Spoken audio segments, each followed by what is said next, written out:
you need to be looking for somebody that can competently repair your vehicle, and if you need to drive a little further to get there, it's well worth doing that.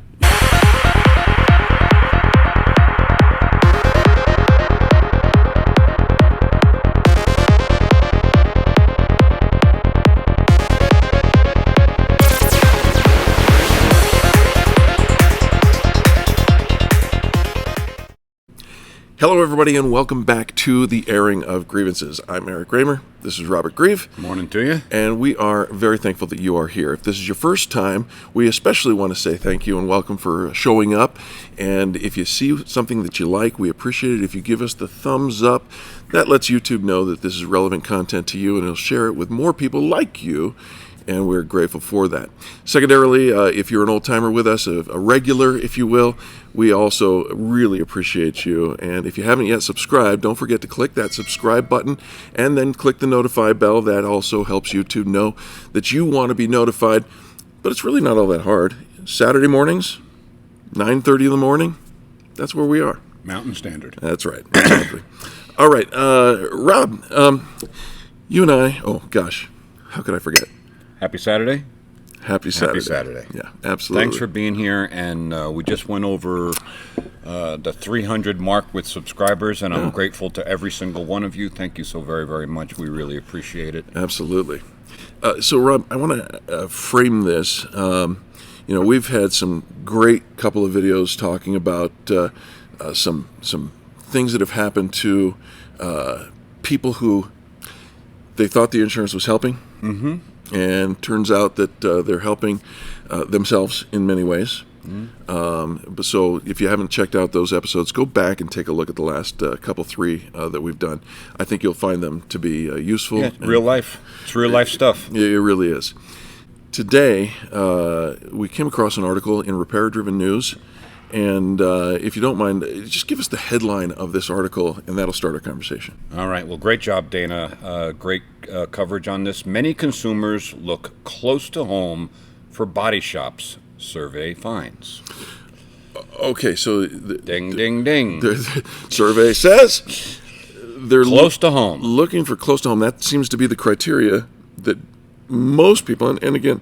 We're not saying a great majority of people because, frankly, the percentages are still reasonably low. Mm-hmm. Most people don't go hunting for body shops unless they need them. Mm-hmm. And when they need them, apparently close to home is a big criteria. Yeah, and I think this is a pretty good sampling of 15,000 people. Sure. That they surveyed in August.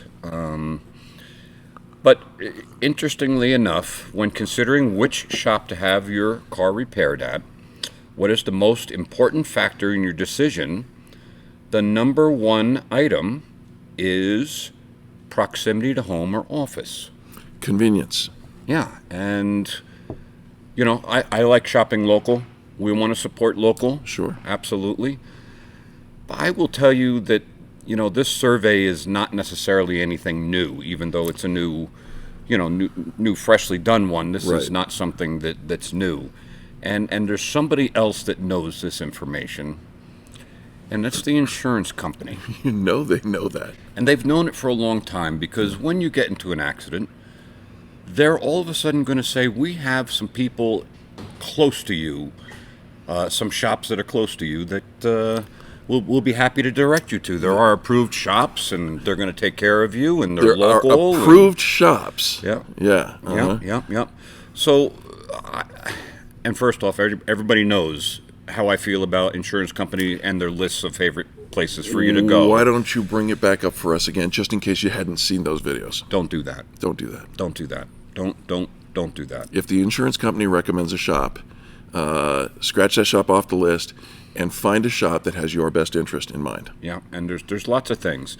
What I do agree with is the second item that people look for, and that's online reviews and word of mouth. Sure. Online reviews are very, very important, and in most cases, I think they're fairly trustworthy.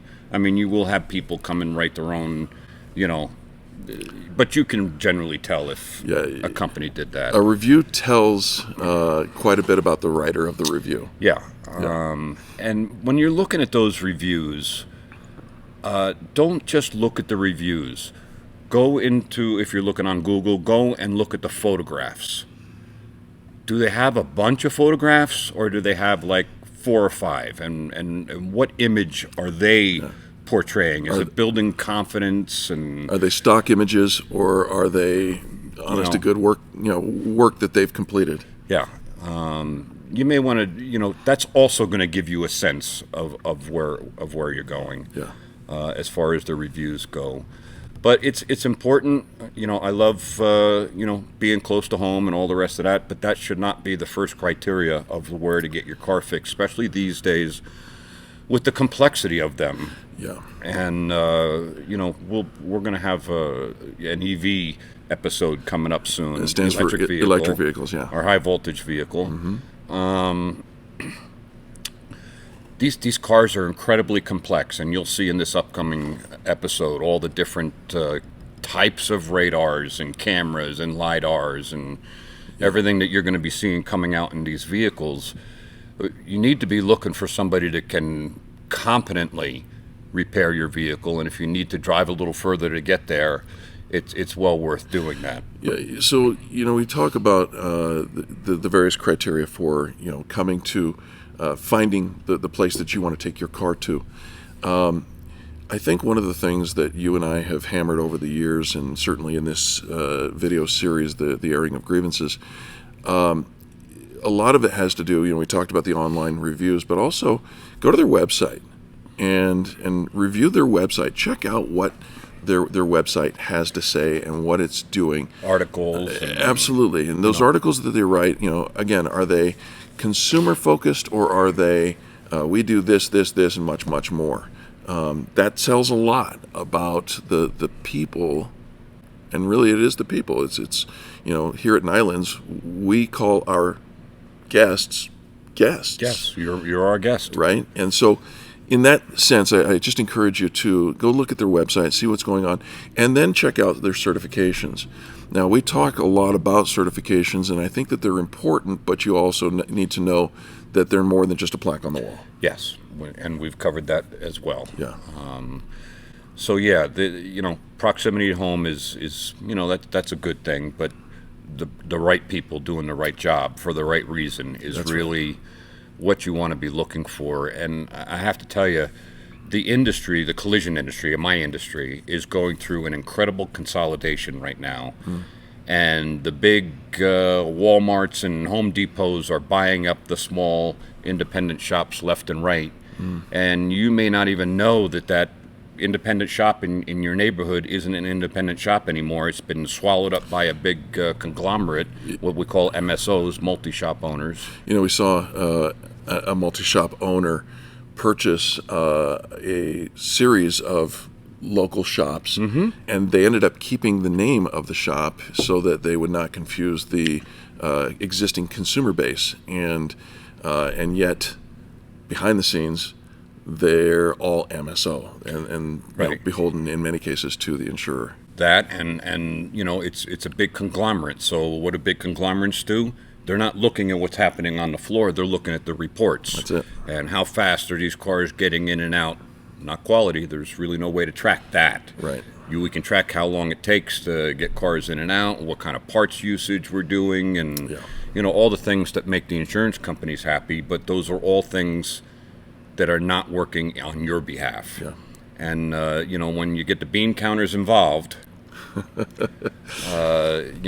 it's less and less about the actual repair and the actual person that is going to be in the vehicle. Yeah. And we like to stay focused on that. And there's a lot of independent shops that are remaining independent and do a great job, but you've got to do your due diligence to find them. Yeah.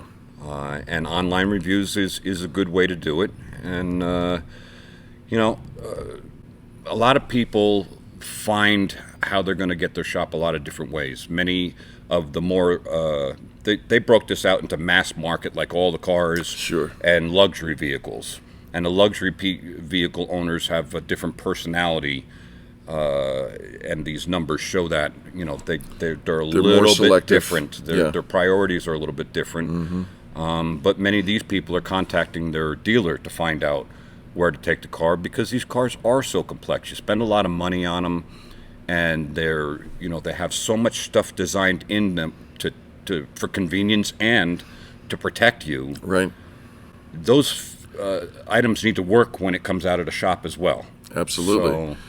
To pre-loss condition, which is, in our estimation, that's original manufacturer condition. Yeah, everything's working as designed. Yeah. Your camera is calibrated.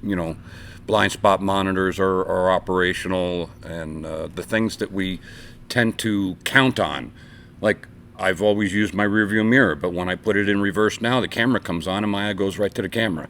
Yeah.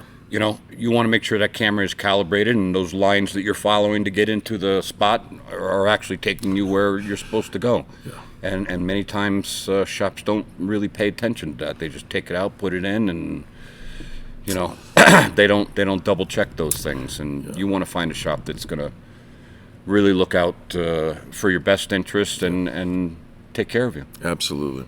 So absolutely. All right. So again, do your due diligence. Granted, we understand the value of convenience that shows in this report. However, if you value your safety and the safety of your family and those who would be affected by driving the vehicle, perhaps the best shop is outside the parameter of the whatever 6 mile radius or whatever they put in there. Yeah. And in that case, you will know that by doing your due diligence. Go ahead and search on Google, find the reviews, find what other people are saying, get an overwhelming sense of the personality of the shop behind you. Check to see if they have certifications. That's it. Look for their certifications. And then proceed with what your gut tells you is the right move. So that's what I got for today. That's good. That's real good. And we make it quick and simple and hope that we can help you. Absolutely. If you've made it this far into the video, don't forget to hit the subscribe button, click the notification bell. If you haven't yet, give us a thumbs up. That really does help us. We appreciate it. And it's free. It helps us in telling the story to a greater audience. Yep. Rob, thank you, brother. Happy Saturday to you. Happy Saturday to you. Thanks so very, very much for tuning in. Appreciate you.